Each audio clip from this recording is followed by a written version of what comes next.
But first, it's the news.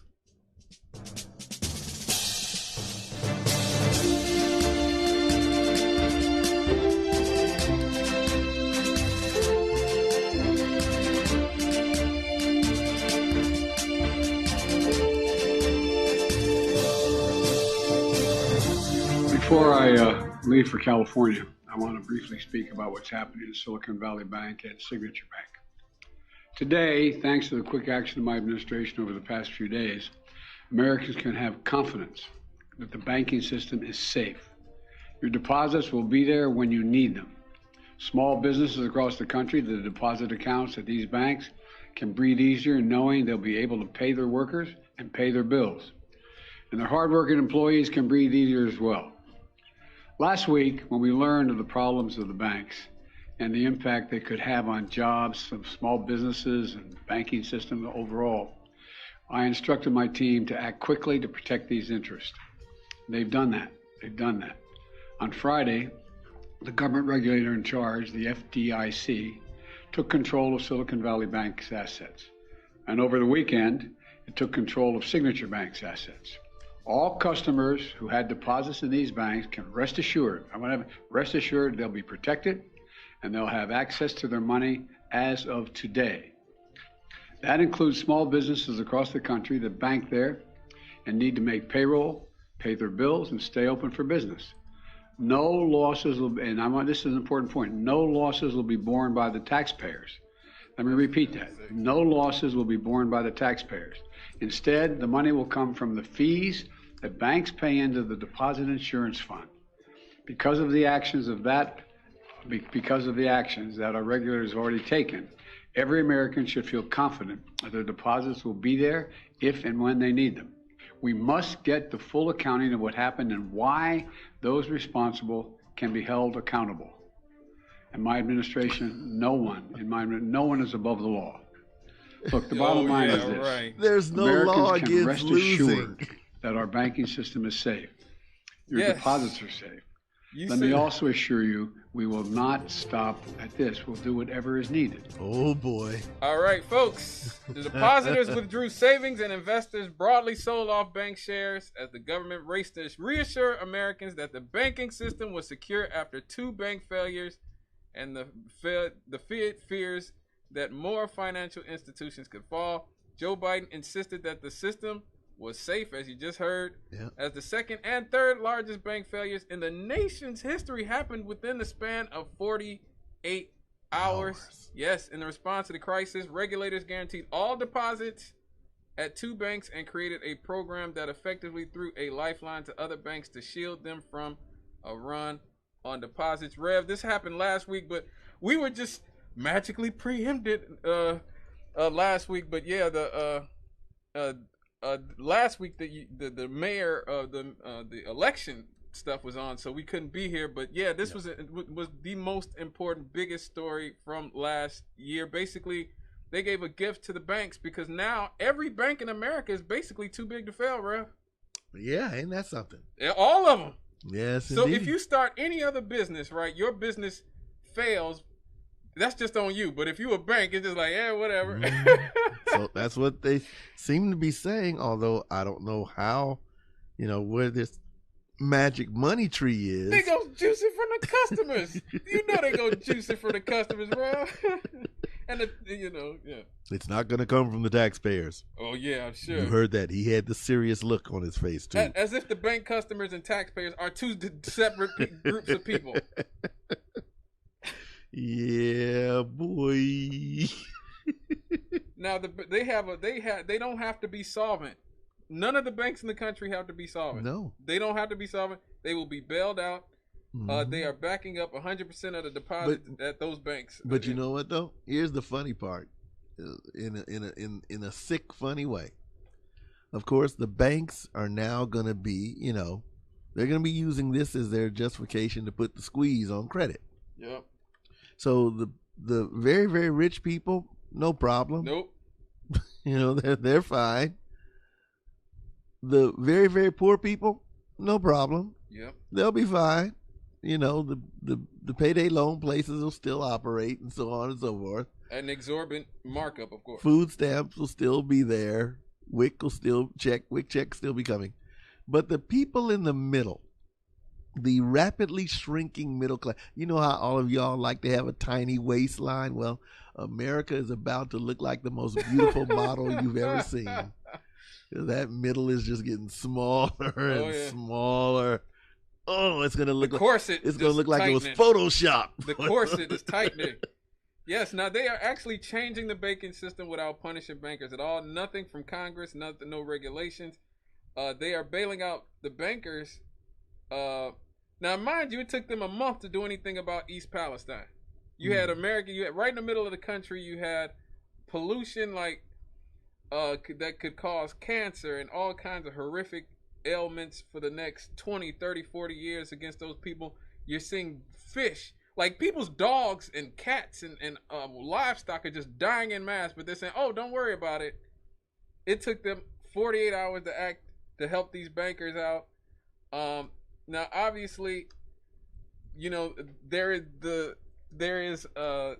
tendency to want to just blame this on the media, and here's the thing: the media blame this on wokeness. They somehow made it seem like that because Silicon Valley Bank had minorities on the board that was a big part of the problem. But this is actually an issue that goes way back. You go back to Clinton in the 90s when he repealed Glass-Steagall, which kept commercial banks and investment banks separate. Okay, so you weren't allowed to gamble with grandma's retirement money. The speculators had a different bank. They had a different different set of cash to deal with from like the average everyday people's financial situation. And so they were sort of separate. Repealing Glass-Steagall in the 90s got rid of that. Obama and Biden have both refused to reinstate Glass-Steagall. Ironically, Donald Trump ran, if you remember, in 2016 on bringing back Glass-Steagall. He didn't mean it. Of course, he was just doing it to make fun of Hillary Clinton, to mess with Hillary Clinton. But Bernie Sanders ran on it. And so that's one of the reasons why Trump decided to run on it. Now, there actually was during the Obama administration some banking regulations called Dodd-Frank that did say that banks over $50 billion in assets were subject to harder regulations. Donald Trump weakened the regulations. Now, here's the funny part, right? Here's the hilarious part. Barney Frank, who is the Frank in Dodd-Frank, who actually wrote the supposedly harsh legislation after the economic collapse in 2008. Right. He actually, during the Trump era, he got some cash from the banksters, and he actually said, you know what, I was wrong. We should weaken the regulations. And so he actually sided with Trump. Frank's a Democrat, mind you. And he was the one that, remember when he was in office, he was the gay Democrat. He's the only gay dude in Congress. Yeah. So everybody, they made a big deal out of him because he was gay. So anyway, he went against his own legislation and said, yeah, we should weaken it. And again, Biden's done nothing about it. And so here we are. We're just sort of dealing with a situation where, like we saw in 2008, where the bankers are even more powerful.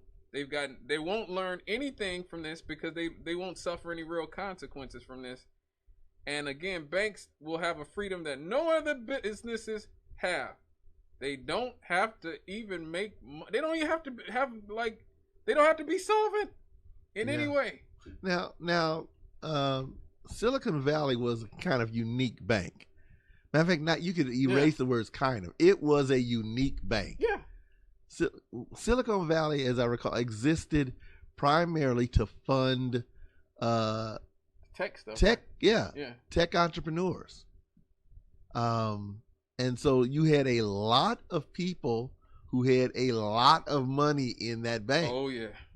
Which was great for the tech industry because that meant there was a lot of capital for people wanting to try their next great idea out. You didn't have to go through all the rigmarole of dealing with people that don't understand tech and don't understand this whole thing, you know, and so they can get with your program. Mm-hmm. So they were loving it. But in order to maintain that cash flow, they had to invest the money in things. And apparently one of the things they invested it in was bonds. Mm. And bonds are great when inflation is low. Mm-hmm. Bonds suck when inflation goes up. Eats into it. And guess what we did over the past, 2 years? Well, inflation's been killing us. Past 2 years, our federal government, you know, want to give everybody a ton of money. Well, most of the money went to the corporations. Yeah. Okay. Oh crap! We lost both our callers. Hey, callers, call back. Okay? Please call back. We just wanted to talk. Go ahead, Rev. But you know, inflation. Now, inflation. You know, it comes every so often. You know, normally speaking, it's not no big deal. Mm-hmm. But you know, we get through it. We get through a cycle of inflation, and we get deflation, and it comes back around, and so on and so forth. People, you know, make their adjustments. But we had inflation. We had the pandemic. We had all these things just come crashing together. Wars, you know, still got to pay for the wars, and so all of a sudden we have this confluence of, you know, things that can mess with the money supply happening, and it affected that bank. Yep. And so here we okay. It didn't affect Bank of America. It didn't affect Chase, but it affected that bank in particular. Right. Let's see what this caller has to say. Hello, caller. Okay, good evening, gentlemen. How you doing? It's all good, brother. Okay, now you know this world is going to come to new money. Oh yeah. So we understand all of this. Now you also understand. Oh, how you doing, good rep? Good evening. How you doing, Cleve? Okay, we also understand. Banks is getting started with their lies. We understand, like. To steal and hold money and destroy accounts, and they can swear up and down. They don't know where that money went. Yep. No, this is the truth now. Yeah, we know. Yeah. Okay. Now, I'm hoping that somebody had a sense enough to go take insurance out on their money in that bank. Like, you know, when you go and put money into the credit union, to certain banks, they insure for so much amount of money. So if anybody got any kind of decent money, I think they should go and try to see can they get more insurance than just I'm just throw out a figure. They're more than $10,000 or $20,000. I think if they got $1 in there, I think they should go and try to take out I'm gonna just say insurance. If there's $1 in there, take out a $5 insurance. In other words, take out more than what take out enough the company figure. Right, I absolutely. I think up to $250,000, your money is backed by the FDIC, if I'm not mistaken. That's fine too, but you know good and well the way Amazon stock have rolled in the past. You know, if somebody had a 401k and just for the hell of it, dump their money into it, their money is worth more than $250,000. Come on now, man, let's talk now. Now, but anyway, that Amazon stock split it up, so you know it's not. A lot of people just don't have that. But I'm saying, man, give a loan and take out more money. If you got $5 in that bank, I'm just doing $5 as an example. Right. Take out a loan for $30. I mean, take out insurance for $30. Yep. And be careful. Go ahead. Go ahead. You know good and well if you take out if you want to have $5 in there, you take out insurance for $30. The government not gonna give you a whole $30. They're gonna give you what you got in there. So in other words, take out more than what you have in there. That's all I'm getting at, to be covered. Be careful be careful if your money's in regional banks. Be careful. Hey, good man. I done told you what's happening. And right now they stealing. Look. All this right now is everybody. The banks they get ready to start stealing, and the money will start disappearing. Oh, that's yeah. the best I can see. Yep. Okay. I'm done. Thank you for your call. Thank you for your call. Mm-hmm. That comes back to a argument that has been made many times, and I've been looking at myself. You know, I'm somebody on the left, and so I've been looking at like and wondering since banking is kind of a utility, should banks be nationalized? That's what I wonder. Should we start looking at nationalize some of these banks? Once we bail these banks out, should it be like, hey, it's ours now, we bought it, Instead of allowing the same people to keep, instead of socializing the losses and privatizing the gains. Let me go to this caller really quick. Hello, caller. Yeah, how you doing today? It's all good, brother. I like your information about banks. Everything you put in there is insured for $250,000. Yeah, but But FDIC. you got a couple more options most people don't know about. Okay. Mm-hmm. One is Cedars. What is it called? Invested Cedars, CDARS. Oh, okay. What Cedars have a conglomerate of banks. Mm-hmm. And to say if you put $1 million in there, it's split it between 4 banks. Mm. So if that bank fails, if either one of those banks fail, the government gonna give you your money back. You're not gonna lose. Right. Okay. The other option you have is the state of Massachusetts. A lot of people don't know the state of Massachusetts have all their banks have FDIC insurance, and they also have what they call DIF insurance. That's from the state of Massachusetts. 2008, when all those banks failed, they never lost the bank. So the other thing you could do, and you can put money in the state of Massachusetts in any bank. You don't have to live there. Mm-hmm. You see what I'm saying? Right. So that's 2 options that you have. Putting your money, if you got over $250,000, putting it in an account in the state of Massachusetts, or you can get locally Cedars insurance anywhere you live. Wow. Okay? Yes, thank you for the information, brother. Hey, thank you, man. It's all Have a good. nice Call day. back anytime. Okay, thank you, sir. Yes. Bye. We got to go to a break, folks. We got to go to our very first break here on Issues and Answers Friday. Scott and the Rev, Free Speech Friday.